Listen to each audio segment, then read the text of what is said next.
Moo ha ha ha. Oh my god, there's going to be 3 in 1. Oh my gosh. Okay, so I am going to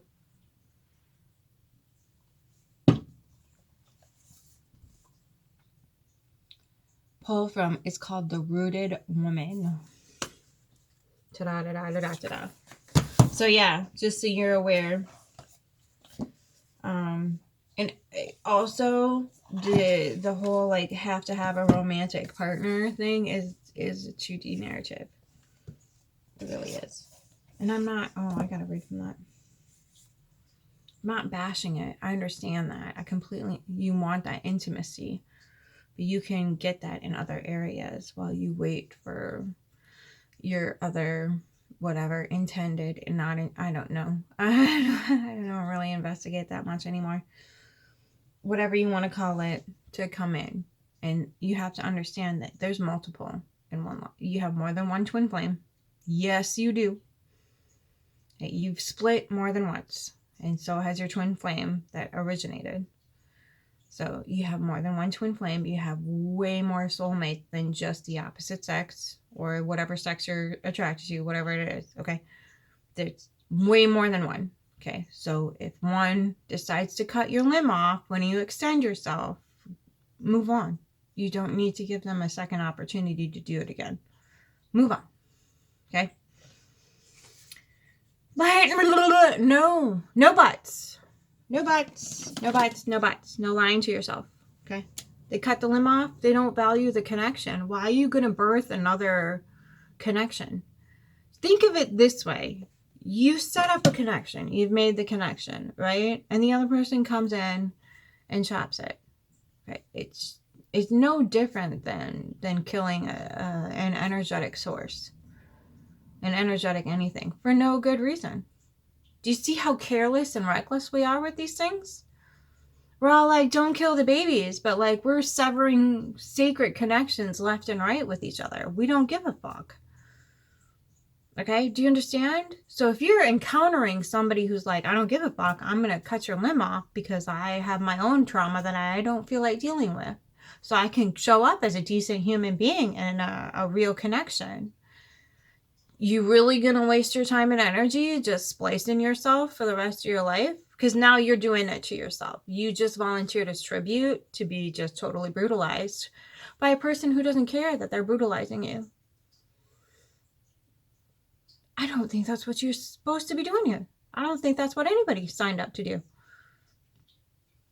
That's insane. How are you going to live your life's purpose if you're so busy fending off trauma and licking your wounds and pretty much becoming a hollow shell at the end of it?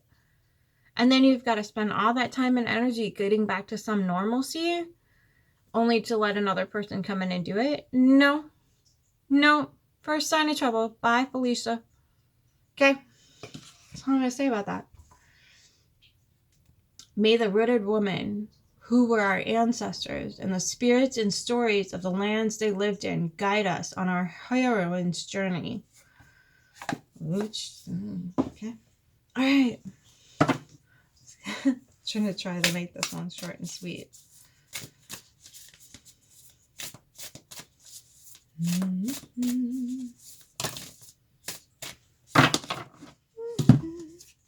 Oh my lord, this is not going to be short and sweet. So there's no reversals in this deck, by the way. Peregrina, the Return, Miss Divine Madness, yeah! The Old Crane Woman. I like that. I like her because I got her. You know when you do your first pull with the deck and they're telling you about yourself? She was one of my cards. She's beautiful. Okay. The only thing I don't like about this particular thing is like you can't really tell unless you know the language really well. I don't think that allies, it might be, nope. Well, maiden. The Wall, the Swords of Life. Oh, for Pete's sakes. Okay.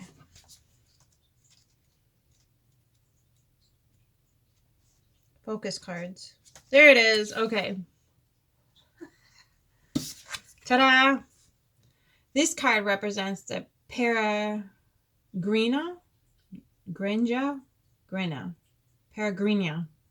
That's how I'm saying it. Peregrina. The pilgrim, the heroine at the beginning of her journey. She's looking for something, though she doesn't yet know what it is. Like the fool in the tarot, she represents innocence. She's open, curious, and ready to embrace life. And yet, she's cloaked and clothed for heavy weather, for a journey which may turn out to be arduous in the end. As she walks through the wild terrain far from civilization of which she was once a part, the Peregrina is shedding the ties which usually bind her. She's discovering a willingness to live in the present and to have no presumptions about the nature of what might follow. Happily, she isn't undergoing this journey alone. Her companions travel with her, because in the old traditions of classical Europe, the idea existed that each of us comes into this world accompanied by a soul guide, a daemon. In the Greek tradition, the soul guide is always trying to help us to remember who we are and why we chose to come here. It reminds us of our calling, the great gifts that we came to offer the world in troubling times. This card reminds us that this is the ultimate goal of our journey. We must be willing to detach from who we have been and what we might become before we can discover who we really are meant to be and what our work is in this world. Ooh, not that in my nuggets. Okay. The return. Whew. Okay, first try. So that was a quick journey, setting off and coming home. Whoop whoop. And some journeys are only made in the mind, so you might have already clicked that switch and been like, all right. When the heroine returns from her journey, she brings back to the world a gift, a way of seeing, of being, which is uniquely hers. She must begin to decide how to use those unique gifts. She can work to restore the fertile feminine principle to the world, to speak for the earth itself, and so take responsibility for the healing of its wastelands. In the challenged world we live in, our newfound wisdom should above all be grounded, rooted, and earthly, the creative, regenerative power of which comes from understanding our place in the wider web of life on this planet Earth. Our task on our return is to help bring about the re-enchantment of our relationship with Earth. But it's not always easy to return, and sometimes we might want to refuse it. Sometimes it's easier by far to sink into the magical otherworldliness of the journey. And for some of us, there's a strong temptation to stay withdrawn from challenging everyday world, go into the pertinent retreat, or to make the search, or to make the search for personal enlightenment and self-illumination our lifetime's work. But if we do, chances are that sooner or later the world will come knocking, because as the world and our own species lurches from crisis to crisis, as we listen to the cry of a grieving earth, the call to return is strong. The return card invites us to imagine a place in which we can be grounded, rooted, a place in which our particular gifts and wisdom can flourish, a place in which we can fully embrace the natural world around us and our part in it, a place from which we can speak.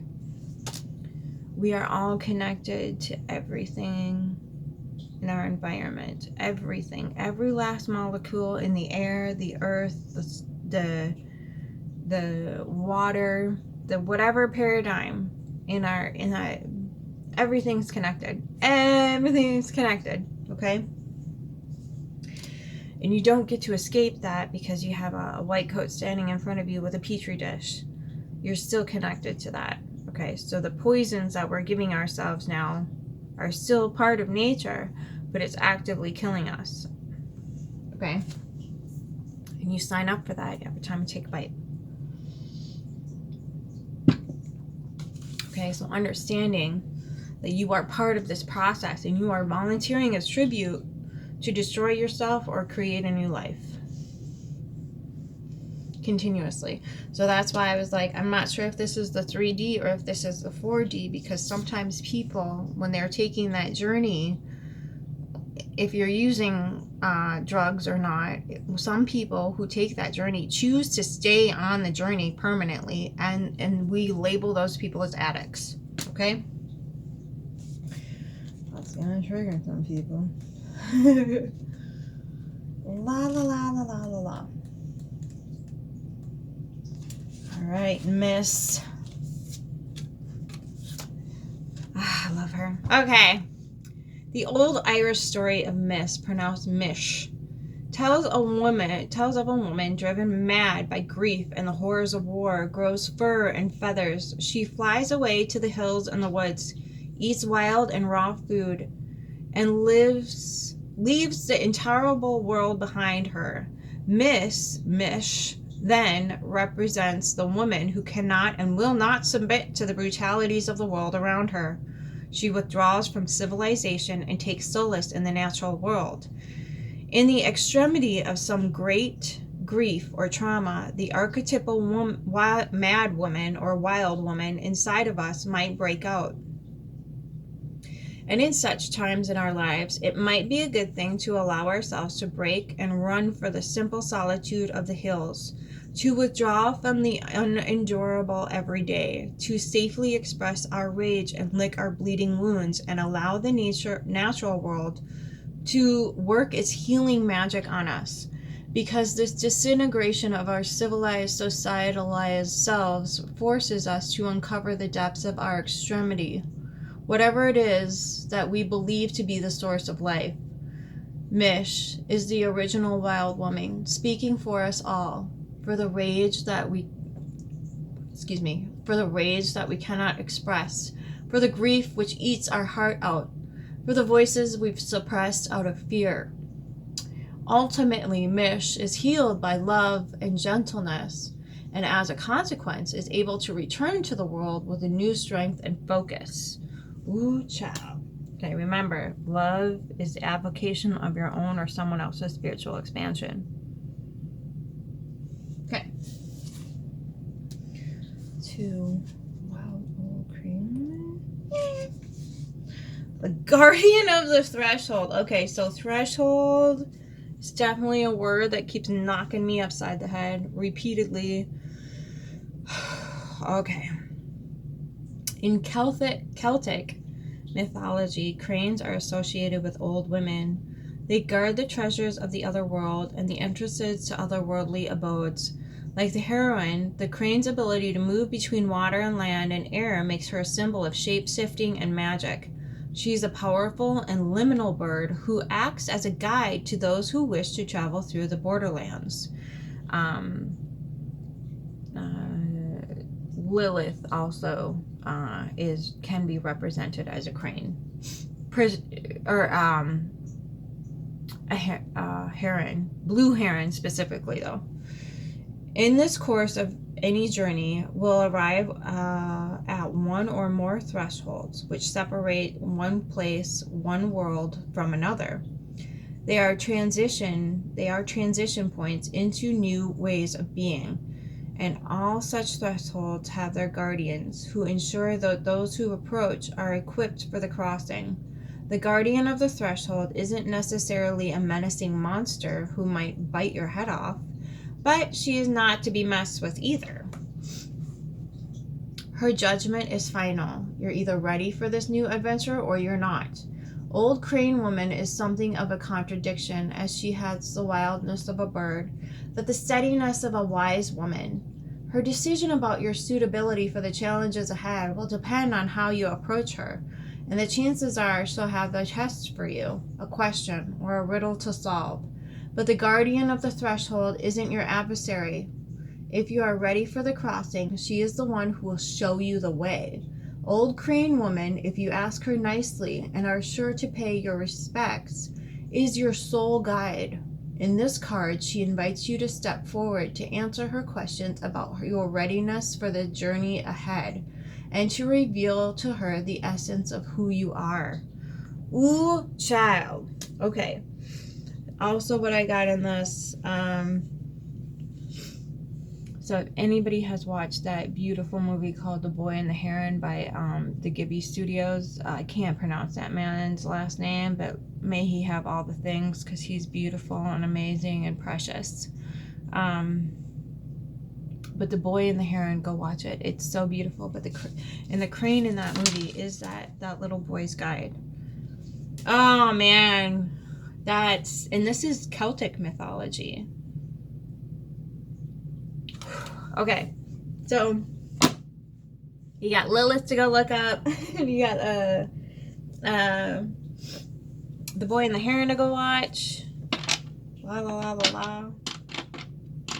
Okay, so just integrity. Stay honest with yourself. And if you do need to retreat, there's no judgment. There's no judgment, because this is traumatic. This is horrific. I think the moment that we start suppressing or denying or whatever is the moment we step into, this modality of living. So, everybody else gets a free pass because you can't deal with it. So find your space of healing, create a space of healing for yourself. Take a retreat, do what you got to do, but come back renewed, because we're gonna be on our toes for the next 4 years. Okay. All right. I hope this helped and healed. And if it harmed a little bit, sometimes it needs to hurt in order to heal. Okay. I don't wish harm on anybody, but I can't lie to you either. So often the truth comes with a little prick. But unfortunately, most times that is my medicine. I will distribute the truth, but then I'll try to provide you with some sort of modality or tool to take with you on your journey forward in that knowing of the truth. Okay, at least that's what I hope to do. Alright, hope is a bad word, I get it. I have faith in my ability to allow you to be who you need to be without judgment, but I am going to use my discernment to keep myself and the people who do find safety here protected. Okay? I don't want to say my followers, just the people who come here, the fellow keepers of the flame, if you will.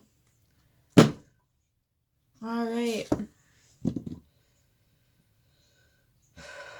Remember to breathe every day. When you wake up in the morning, deep breath in, deep breath out, and program your brain for the kind of day you want.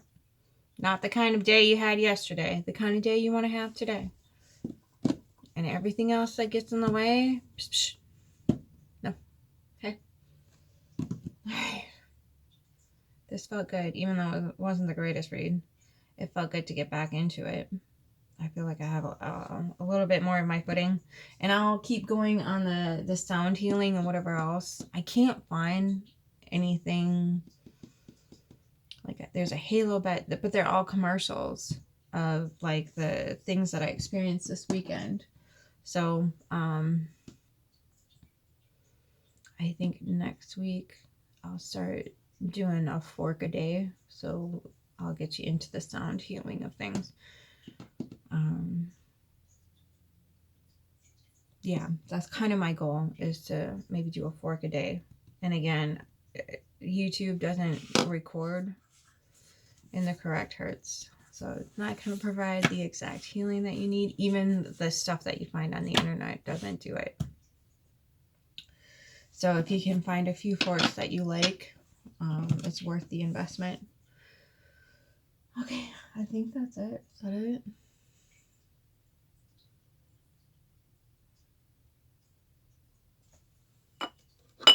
You need a little tentacle power? There's a little tentacle power. There you go. Freeze frame the picture. Stare at it for a little while. Okay. Get into a little cave. Go retreat in here. Let's see bring the flame up a little bit.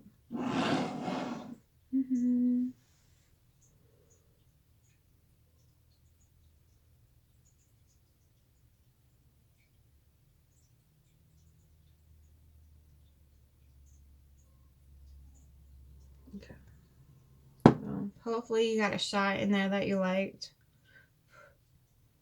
Okay, and I'll keep cleansing her. So if you need to find a safe space and you're like, I don't have one of those, there's your safe space. Right there. Would be get a wee boo. Okay. Crawl in there and take a nap. Okay. You stay safe in my little corner of my shelf. I gotta put this guy in front of it. This guy's off to the side. This guy's over here, and then I've got a candle pillar, a salt lamp, and then more pillars. So there's your safe space. Okay? Until next time, keep your flame